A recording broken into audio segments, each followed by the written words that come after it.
Yo l'équipe c'est Mikyou, j'espère que vous allez bien. Voilà, la bêta de Diablo 4 est maintenant terminée. Je voulais donner mon avis sur comment je l'ai trouvé, un petit peu ce que j'ai découvert. Tout ça sans trop vous spoiler sur le contenu de l'histoire. Du coup, je vais faire une vidéo assez rapide. Voilà, j'ai fait le tour de la bêta.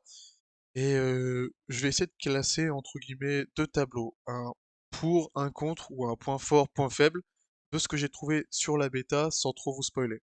Première partie, ça va être est-ce que c'est un Diablo, tout simplement. La question peut paraître conne, mais j'avais une petite appréhension en arrivant sur le jeu, sur Diablo 4, je me suis dit, est-ce que je vais vraiment retrouver, est-ce que je vais vraiment avoir ces sensations d'être dans un Diablo? Et au final, en avançant un petit peu, en tapant quelques monstres, je me suis vite retrouvé dans l'univers de Diablo. Du coup, ça, c'est à mettre dans les points positifs. On est bien dans un Diablo, on voit qu'on est dans un Diablo, il y a une logique dans l'histoire. Après, il y a des petits détails qui font qu'on a l'impression que c'est pas les Diablos habituels, par exemple l'inventaire en Tetris, ça on l'a plus. Ça personnellement, je préfère le mettre dans les points négatifs parce que c'est un petit truc qui faisait un peu le charme de Diablo, de faire attention entre guillemets à sa place et au stuff qu'on lootait.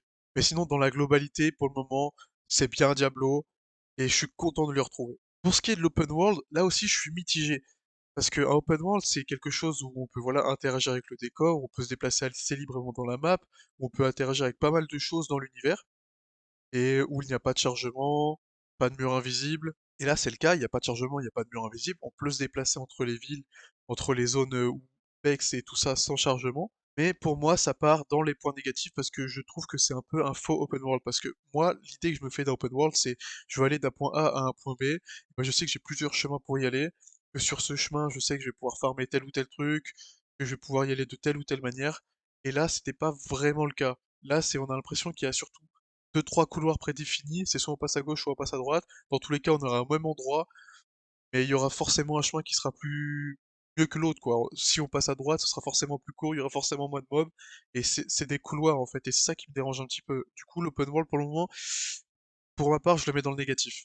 Pour ce qui est du gameplay, là, je le mets dans le positif aussi, parce que ce qui me plaisait moi dans Diablo 3, c'était le fait que toutes les attaques, ça pétait dans tous les sens, il y avait des sorts qui étaient plus forcément au raccord avec leur classe, des animations qui étaient, par exemple, chasseurs de démons qui se mettaient à briller en orange fluo, à tirer des flèches de partout, enfin ça bousillait les yeux à l'écran, c'était rigolo à un moment, mais sur la fin, ça devenait dur.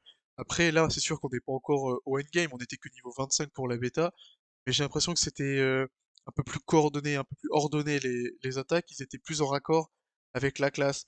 Par exemple, moi, bah, vous le voyez sur les images du fond, mon sorcier électrique, ses attaques, ça pétait pas dans tous les sens, même en mettant l'ulti qui faisait que ça pétait dans tous les sens, et bah ça restait quand même propre, ça restait quand même ordonné, il y avait quand même une logique dans les attaques. Et ça, je trouve ça cool que dans Diablo 4, voilà, ça soit un peu plus classique, ils aient calmé un peu les sorts qui pètent dans tous les sens pour faire des trucs un peu plus retravaillés, un peu plus jolis, des meilleures animations, des sorts que, voilà, on a vraiment des bonnes notions de puissance pour certains sorts, et ça, c'est plutôt cool. Pour ce qui est de la communauté, ça, je le mettrais, bah, en même temps dans les deux points, parce que ça dépend, en fait, quel de type de joueur vous êtes, parce que moi, quand je suis dans bah, dans un jeu comme celui-là qui est avant tout un MMO, du coup maintenant pour le coup, enfin c'est un hack and slash, mais là le fait qu'il soit en open world, qu'on puisse se regrouper dans les villes comme on fait maintenant, pour moi ça devient un MMO en fait.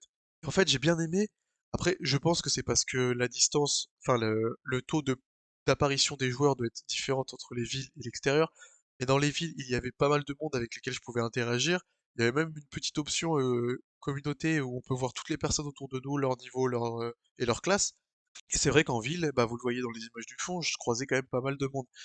Sauf que à l'extérieur, moi là ça me dérange, peut-être que d'autres ça les dérange pas au contraire, mais moi j'avais l'impression de croiser personne. Parce que des fois il y a des événements qui se lancent sur la map, pour pas vous spoiler, je vais pas vous dire un peu tout ce qu'il y a à faire, mais voilà, il y a des événements qui peuvent se lancer parfois sur la map, et il y en a certains, bah c'est vrai que je me suis trouvé un petit peu en difficulté. Et bah, j'aurais bien aimé croiser du monde à ce moment-là pour venir m'aider, un mec qui débarque de nulle part et qui m'aide, tu vois. Et après on peut se grouper, finir d'avancer et tout. Et ça, je l'ai pas trop vu. J'ai croisé quelques personnes, mais j'ai dû croiser 5 6 personnes max pendant tout mon leveling sur les zones où il y avait des ennemis, sur les zones de PEX. Et en donjon, bah, je croisais personne, mais je pense que ça, c'est parce que c'est instancié, c'est même quasi sûr que c'est instancié. Et du coup, même les petites caves, les choses comme ça, je croisais personne. Tout ça, pour moi, c'est un petit peu un point négatif, mais je sais que pour certains, ce sera un point positif de croiser personne en dehors de la map. La notion de difficulté, voilà, je voulais en parler ça aussi. Bon, pendant la bêta, on avait accès qu'à deux niveaux de difficulté et le maximum était l'équivalent d'un calvaire sur Diablo 3. Ça allait. Honnêtement, ça allait. Je trouve que le jeu était facile parce que je ne suis pas mort. En fait, je suis pas mort une seule fois pendant toute ma phase de leveling jusqu'au niveau 25 et j'ai joué solo. Je suis juste mort deux trois fois en essayant de faire un bastion solo, mais ça on va y revenir un petit peu après. Je suis pas mort une seule fois. Le jeu, je l'ai trouvé très simple. Les mobs, une fois que j'avais commencé à avoir du bon stuff et des bons sorts, je les tuais assez rapidement.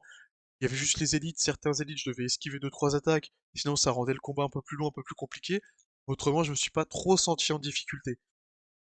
Et ça, je trouve ça plutôt cool aussi, parce que si j'ai déjà eu un minimum de difficulté contre les élites et contre les boss, là pendant le jeu, mais une facilité à rouler sur tous les mobs, avec le deuxième niveau de difficulté, ça veut dire que c'est très bien et que c'est adapté à pas mal de monde, parce que si vous voulez jouer en difficulté maximum et en groupe, bah vous allez avoir un bon challenge quand même, c'est sûr et certain.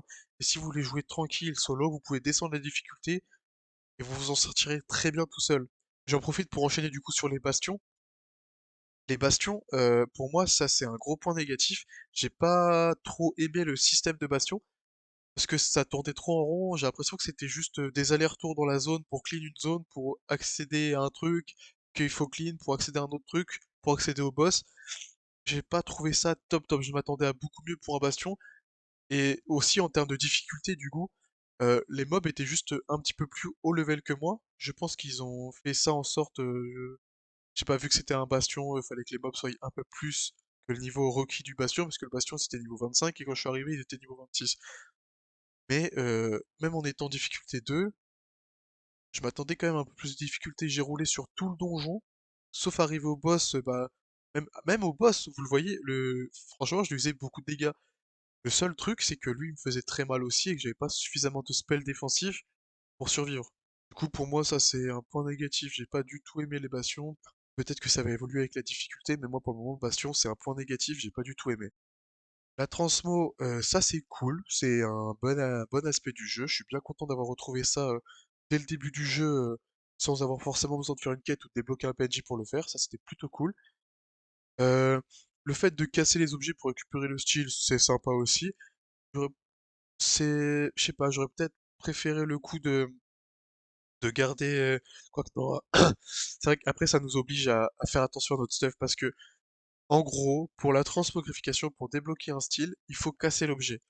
Et des fois, on va dropper un objet légendaire qui a un style super joli. Du coup, on va pouvoir bah, laisser son apparence par défaut, sauf qu'on ne pourra pas sélectionner la couleur, parce que pour sélectionner la couleur d'un item, il faut l'avoir bah, au préalable cassé. En vrai, je pourrais le mettre en négatif, parce que on veut tout de suite, de pouvoir tout changer, mais c'est vrai que c'est sympa, ça nous force à travailler un petit peu, à avoir un meilleur stuff si on veut détruire celui-là plus tard pour avoir le skin de cet équipement. Mais sinon, c'est pas mal. Après, les couleurs étaient assez limitées, c'est sous forme de palette de couleurs, je les trouve.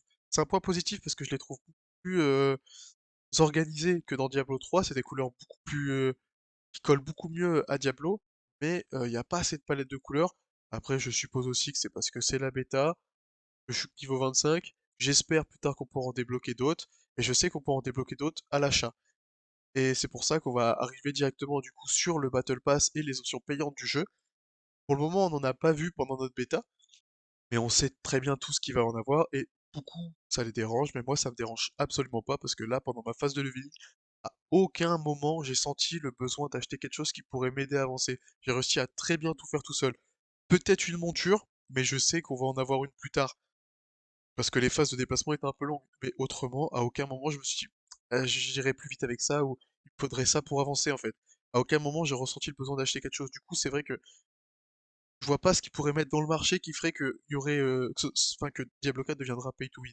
À part les transmogs, et du coup, où là, c'est que pour l'apparence, il y a rien de d'arrangeant à changer son apparence. Je vois pas. Du coup, pour moi, c'est un gros point positif parce que, bah, y a pas de pay to win. Et au final, si vous voulez juste vous faire plaisir à avoir des skins différents des autres ou des couleurs différentes des autres, bah, vous pourrez tout simplement les acheter avec votre argent. Ça, c'est libre à vous de le faire. Mais sinon, si vous avez acheté le jeu, vous allez pas nécessairement devoir mettre de l'argent dedans. Du moins, dans l'apparence. Dans le moment, enfin pour le moment, de ce qu'on voit, on n'aura pas là besoin de mettre de l'argent. Voilà, vidéo, j'ai essayé de la faire très rapide et très très condensée sans trop vous spoiler. vous ai donné grossièrement mes avis sur Diablo 4, enfin mes points positifs, mes points négatifs. Alors, pour conclure, je suis très content de l'avoir précommandé. J'ai très hâte d'être au week-end prochain pour essayer les autres classes. J'ai très hâte aussi de d'y jouer. Mais voilà, hormis l'open world qui m'a un peu dérangé et tout ça, et les bastions, j'ai hâte de découvrir tout le contenu du jeu, voir ce qu'il a proposé. Et pour le moment, pour moi, c'est un gros oui pour Diablo 4. Voilà, en tout cas, d'ailleurs, le week-end prochain, Diablo 4 sort et je serai bah, en live dessus. Si tu veux suivre un petit peu sans forcément acheter le jeu, et bah, t'as mon Twitch qui s'affiche juste ici. Tu pourras venir nous faire coucou le week-end prochain. On sera sur Diablo 4. Et sinon, si tu veux suivre un petit peu ma chaîne, je joue à énormément de MMORPG, des jeux de survie, des jeux de craft. Je t'invite à t'abonner, à liker. Et tu peux quand même venir sur Twitch parce que j'essaye de live en ce moment tous les soirs. Puis voilà, merci d'avoir regardé. Ciao!